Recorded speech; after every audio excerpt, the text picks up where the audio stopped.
Welcome to the Startup Funding Espresso. I'm Hall T. Martin, where we talk about how to raise funding and invest in startups and the time it takes to drink an espresso.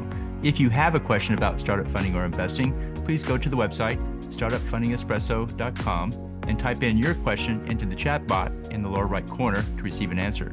I hope you enjoy this episode. Hello, this is Hall T. Martin with the Startup Funding Espresso, your daily shot at startup funding and investing. Venture capital funds typically run on 10-year cycles. At a high level, the VC fund takes in capital from the limited partners and deploys the first half of the funds in years 1 to 3.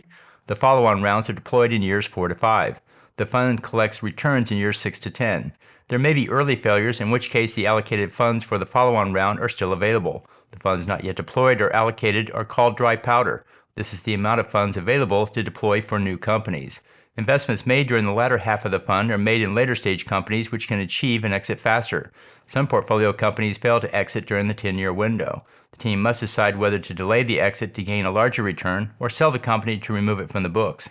During the latter half of the life cycle, the VC team helps the companies grow and then achieve an exit.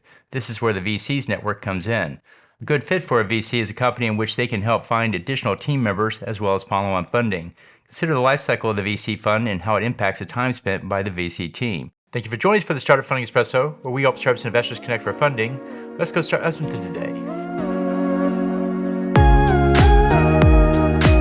Hall T. Martin is the director of Investor Connect, which is a 501c3 nonprofit dedicated to the education of investors for early stage funding. All opinions expressed by Hall and podcast guests are solely their own opinions and do not reflect the opinion of Investor Connect. This podcast is for informational purposes only and should not be relied upon as a basis for investment decisions.